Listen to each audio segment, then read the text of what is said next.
It was never supposed to be like this. I was just a little girl, innocent, unaware of the darkness that would soon seep into my life. But it happened. It happened when I was only 7. I wish I could say that I could forget it, that I could erase it from my memory like it was some bad dream. But I can't. And I don't think I ever will.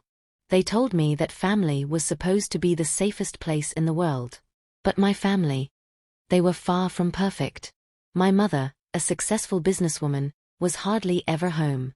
Her long hours meant I spent most of my time with him. My father. I watched him go from a hard-working man to a shadow of himself. When he lost his job, everything changed. He stayed home drinking day after day, as the alcohol slowly erased what was left of the man I once knew. But that wasn't the worst part. The worst part was that I couldn't see it coming. One night, after the usual silence had settled in the house, my father called me to the living room. I thought he just needed company, or maybe he wanted to talk like we used to. But I was wrong. So wrong. I felt the weight of his eyes before I saw him. He looked at me, but not in the way a father should. And that's when it all started. The pain, the confusion, the fear. It was all too much to process. My body, my soul. Everything felt violated in a way that words can't describe. That was only the beginning. This is a true life confession, narrated as a story. Before everything fell apart, there was a time when Jane's family was like any other. A time when laughter filled their home, and love was abundant. Her father, once a proud man, was the cornerstone of their family. He had always been a hard-working man. Someone who believed in providing for his family and making sure they never lacked. Jane remembered those days so clearly. She would smile as her father would scoop her up in his arms, spinning her around with a joy that could light up the entire room. Every weekend, her father made sure that no matter how tough his week had been, he'd take the whole family out. Saturdays were for family gatherings. Whether it was a picnic in the park, a trip to the zoo, or even just a stroll around their neighborhood, it didn't matter. As long as they were together, Jane's father made those moments special. It felt like nothing could ever break their family apart. The house they lived in was a safe haven, full of warmth and love. Jane had her own room, decorated with soft pink wallpaper and stuffed animals. Tommy's room was full of action figures, and little Clara had a crib surrounded by soft pastel toys. It was a home that felt invincible. Her father was always present. He didn't just provide for them financially, but emotionally. He was always there for school projects, helping Tommy with his spelling words, reading bedtime stories to Clara. Jane never felt the lack of her mother's busy work schedule because her father made sure she never felt alone. He was her hero, the man who protected her, loved her unconditionally, and always had a smile to brighten her darkest days. But that all changed after the retrenchment. When Jane was 8, things started to shift.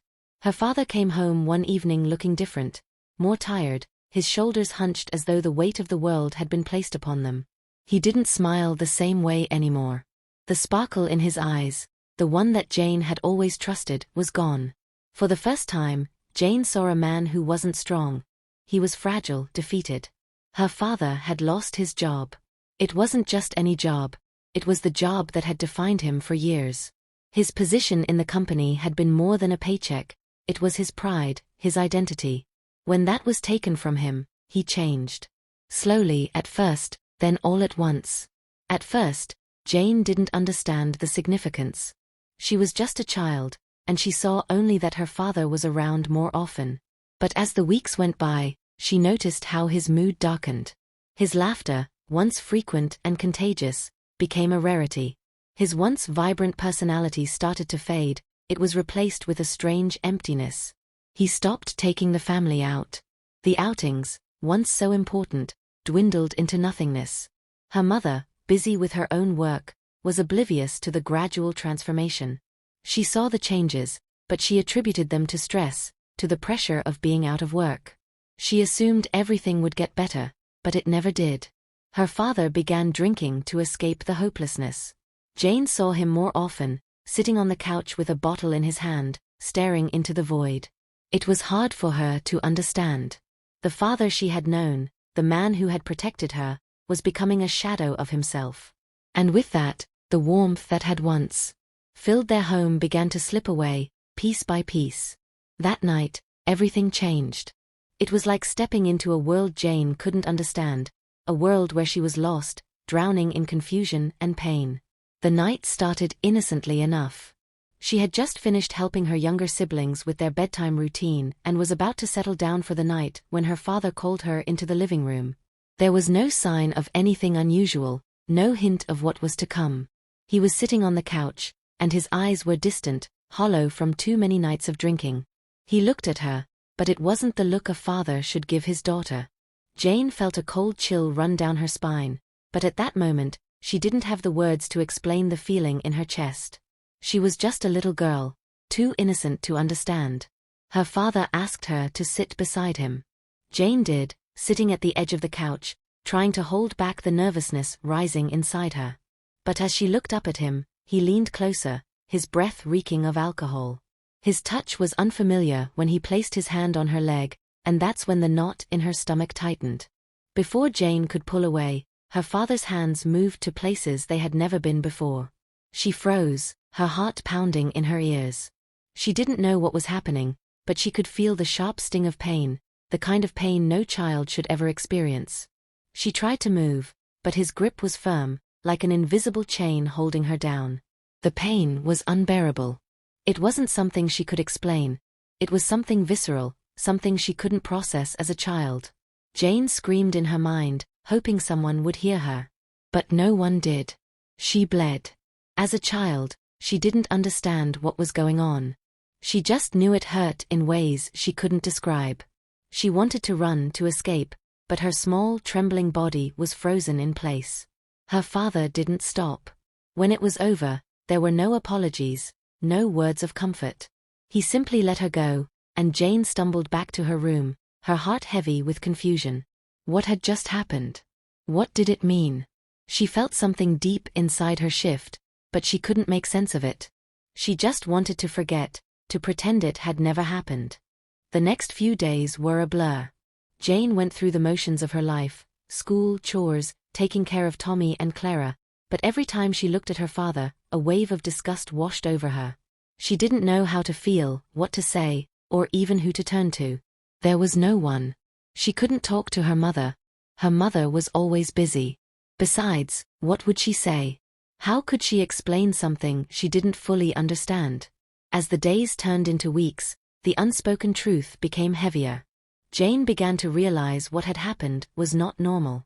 It was wrong, an abomination that shouldn't exist in a world where fathers were supposed to protect their daughters, not harm them. She could feel the weight of shame pressing on her chest, but she didn't know how to escape it. It was something that had been done to her, something she couldn't erase from her memory. But then, the cycle continued. And this time, Jane didn't wait for it to happen again. She didn't wait for her father to come to her. She sought it out. The pain was still there, but it had become a twisted routine, one that Jane could no longer separate herself from. Each time, she felt more and more hollow inside. Her innocence was being chipped away, piece by piece. By the time Jane was 10, she had come to an understanding of what her father's actions meant. She knew it was wrong. She knew what he had done was unforgivable. But there was nothing she could do about it. By then, it wasn't just about the physical pain anymore. It was about control, manipulation, and a sick dependency she couldn't escape. It wasn't her fault, but Jane couldn't help feeling like it was. She started to ask for it. She didn't know why. Maybe she thought it would make her father love her, or maybe she just wanted to feel something. Anything other than the emptiness inside. But it wasn't love. It wasn't care. It was just a twisted cycle that kept repeating, a secret that threatened to tear her apart. Her father's behavior began to change again, becoming more distant and erratic. Sometimes, he would be completely sober, but there was an emptiness in his eyes. He no longer looked at Jane with the same warmth. He would become irritated when she tried to speak to him, as though he were ashamed of what he had done. But Jane never stopped. She had learned to numb herself to the pain. She knew how to play the game now, how to get him to touch her, how to get him to do what she needed. One day, when she was 11, Jane discovered something that would change her forever. She had been walking past her father's room when she heard the soft hum of a video playing on the computer. Curiosity piqued, she quietly approached, peering over his shoulder. She saw a video of a woman doing things that Jane didn't fully understand but knew were wrong. The moment froze in her mind. For the first time, Jane realized that what had been happening to her wasn't just random. It was a pattern, something other people did, something she could learn about. She didn't understand why she was so drawn to it, why she watched those videos again and again, memorizing the techniques, the behavior. But she couldn't stop herself. Each time she watched, it became clearer. She was learning. She was turning into something else. The truth was hard to swallow. Jane was no longer just a confused child. She was something different now, something twisted and broken. She had learned to manipulate, to control, and to endure pain that no child should have to endure. She was no longer the innocent girl who had once loved her father. She was someone else, someone who had been shaped by these experiences into someone she didn't recognize. She started to withdraw further from the world around her. She no longer cared about school, or about making friends. She couldn't connect with anyone anymore. They were all so normal, so pure, and she wasn't. She couldn't look at herself in the mirror without seeing the damage, without seeing the shadow of what had been done to her. The world outside her house became a blur. Jane stopped talking to her classmates. She stopped asking her mother for attention. All she could focus on was the next moment, the next time. She didn't want it to happen, but she couldn't escape it. Her life had become a series of moments. Moments where she asked for more and felt empty afterwards, where the secrets piled up higher and higher until they consumed her. There was no going back. Jane was no longer the innocent little girl she once was. She was a teenager now, but her body and her presence spoke otherwise. She had grown faster than anyone around her could understand. Her figure, once childlike, had become fuller and more mature. She could no longer hide it. The tightness in her clothes, the way people looked at her now, it all made her painfully aware that she was no longer just a girl. She was a woman. Her mother, always busy with work, hadn't seemed to notice the changes. Jane's clothes weren't the only thing that had changed. Her demeanor, her attitude, and even her energy had become something else. She carried herself with a heaviness that no child should have to bear. But as far as her mother was concerned, Jane was just going through the usual teenage growth spurt. She'd brush it off with a smile, not really seeing the signs her daughter was showing. One afternoon, as Jane sat in the kitchen, her mother looked up from her phone. Her brow furrowed as she studied Jane, noticing how she had become quieter, how her movements seemed more deliberate, almost practiced. "Jane," her mother began, her voice uncharacteristically soft, "is everything okay with you?" Jane's heart skipped a beat. She hadn't expected this. She hadn't expected her mother to actually ask. She opened her mouth, but no words came out at first. How could she tell her? How could she possibly explain? She was supposed to be her mother's child, the one who still needed protection, yet here she was, hiding something that no one should ever have to hide. "Yes," Jane finally muttered, her voice stumbling over the word as if she were ashamed of even saying it. "I'm fine." Her mother didn't press further. They were just words, and they were easy to say. But Jane couldn't shake the feeling that her mother didn't believe her. And deep inside, Jane wanted to tell her everything, to finally release the pain she had been holding for so long. She opened her mouth ready to speak, but before she could, her mother's phone rang. A business call came through, pulling her attention away from her daughter. Jane's heart sank. There it was again, the distance. Her mother, too busy with her work to notice her pain. The words she had wanted to say were stuck in her throat as the conversation turned to a distant hum. Jane had been seen, but not heard. She had been recognized, but not understood. The rest of the evening went by without another word on the subject. Jane faked a smile, hiding the storm brewing inside her. She was frustrated, confused, and hurt. Her mother's distraction had crushed her. It was the perfect metaphor for their relationship. Jane was lost in her own world, and her mother was too busy to notice.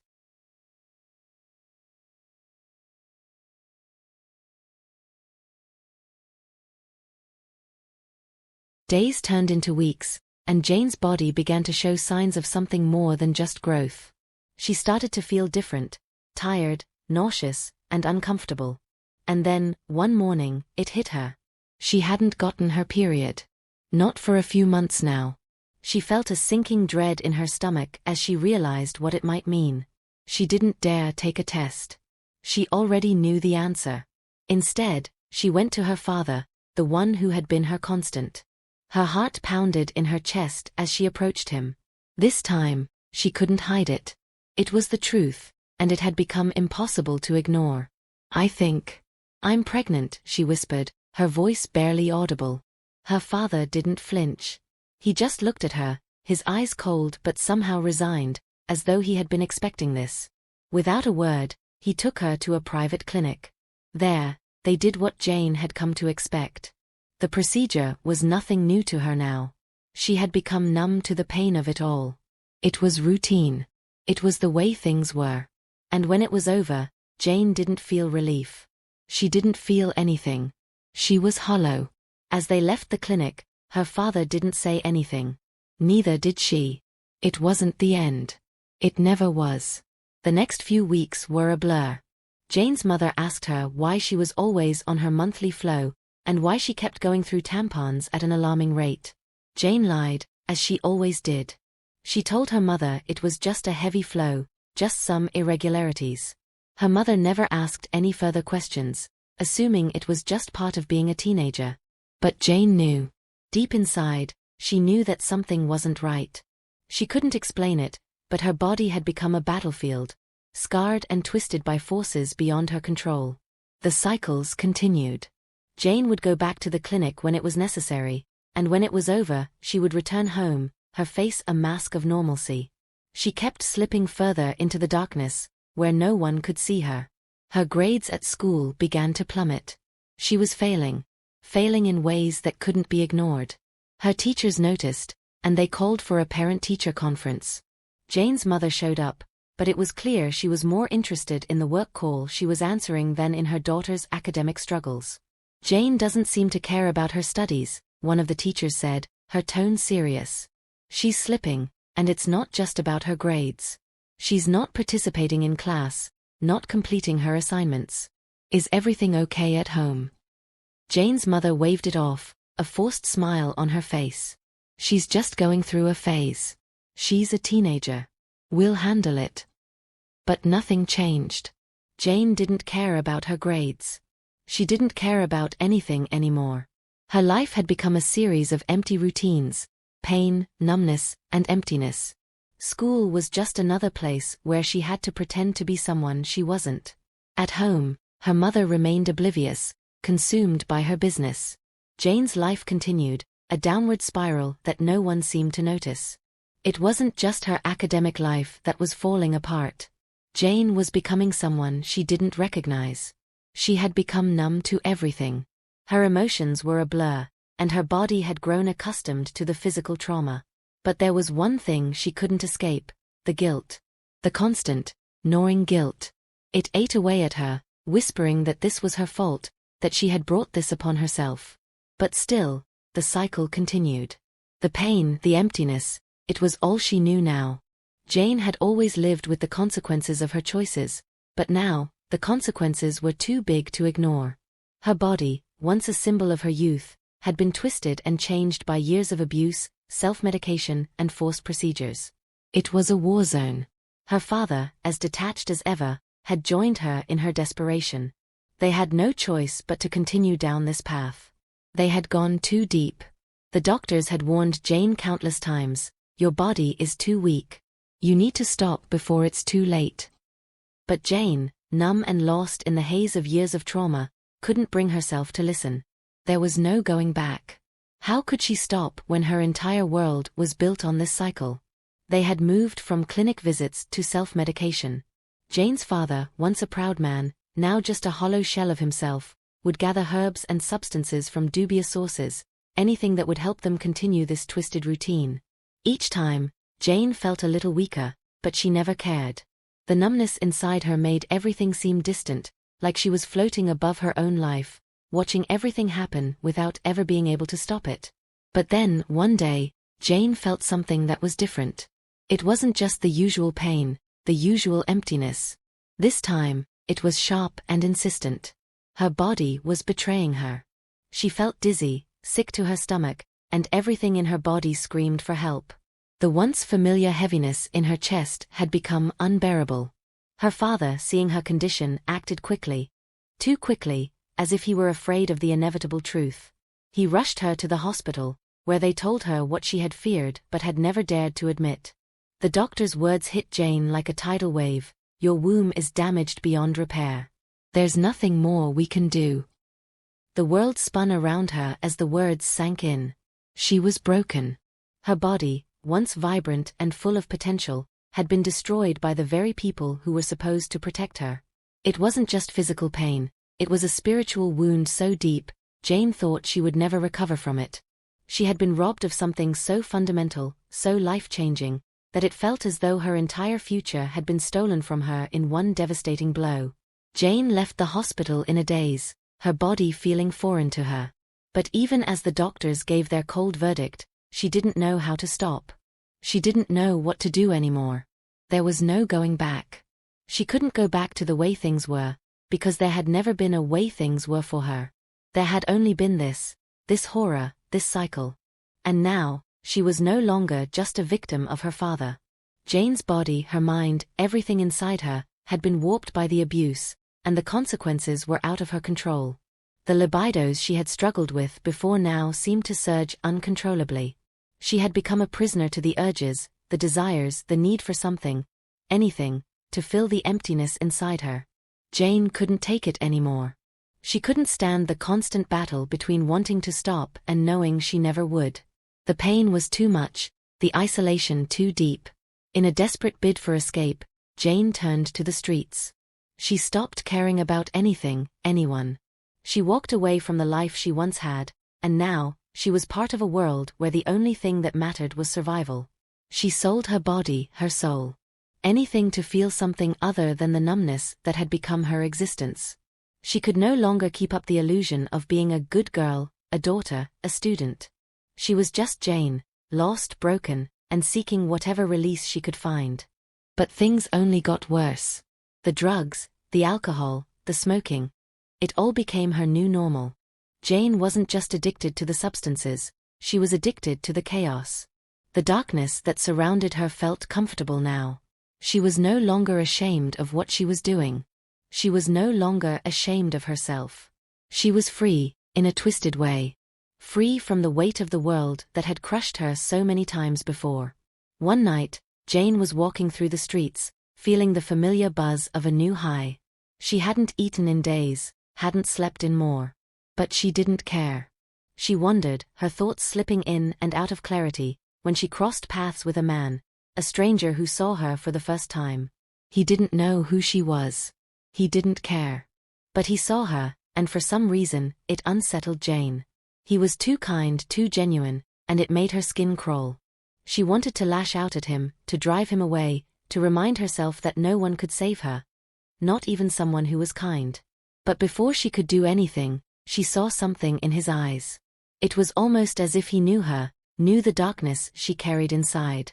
His eyes held a question she had never been asked before. "What happened to you, Jane?" Her heart thudded in her chest. She wanted to scream, to tell him everything, but the words never came. Instead, she turned and walked away, faster this time, as if running from the very truth she had buried deep inside her. In the coming days, Jane's world began to shift. She found herself back in that clinic. The same clinic that had helped her before. But this time, it was different. She was different. She wasn't there for another procedure. She was there for something else. Something even darker. The addiction to her body, the addiction to the pain, had taken her even further than she had ever imagined. But no matter what she did, no matter how much she tried to numb the pain, there was one truth she couldn't escape: her body was broken. And there was no going back. One evening, Jane's mother, after hearing whispers around town and noticing the drastic changes in her daughter, decided to search Jane's room. What she found was enough to stop her heart: empty bottles, used syringes, and pills scattered around. It was too late. Jane's mother finally saw the truth that Jane had been trying to hide. But it wasn't just the drugs or the sex that had changed Jane.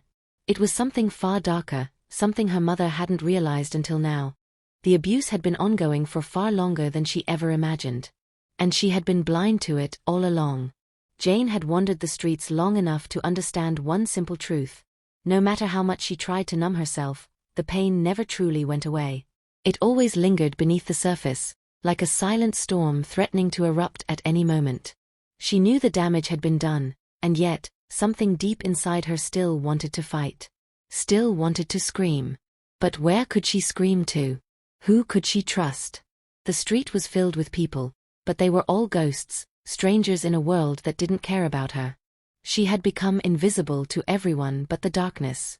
It wasn't until one fateful afternoon when Jane wandered into a community center that her path began to change.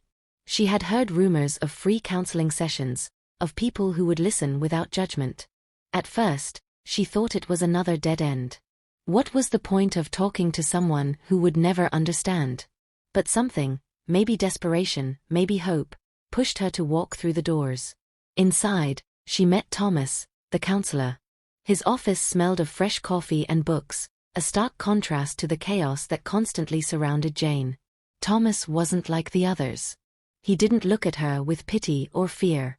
He simply looked at her, as though he could see into the storm swirling inside her, yet he didn't rush to fix it. He waited. He gave her space to breathe. Thomas didn't push her. He didn't ask her the hard questions right away. He just listened to her talk, and for the first time, Jane felt like someone was listening, not just hearing her words but feeling them. "I've seen this before," Thomas said quietly after their third session together, his voice calm, steady. "The way you look at me. It's the look of someone who's been through something dark. Something that no child should ever have to experience." Jane froze. She didn't know what to say. She hadn't told him anything, not yet. But he saw through her. He saw the truth in the way she avoided eye contact, in the way her body tensed whenever certain topics were mentioned. He saw the scars that ran deeper than her skin. "You don't have to tell me everything right now," he continued, his voice warm. "But I want you to know that you're not alone in this.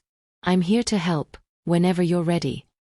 For the first time in years, Jane felt a flicker of something she hadn't experienced in a long time: hope. She sat in silence, the weight of everything pressing down on her chest. It felt suffocating, but also strangely comforting. She didn't have to speak yet. She didn't have to explain. She just had to exist in that moment, with someone who cared. The days that followed were a mix of uncertainty and breakthrough.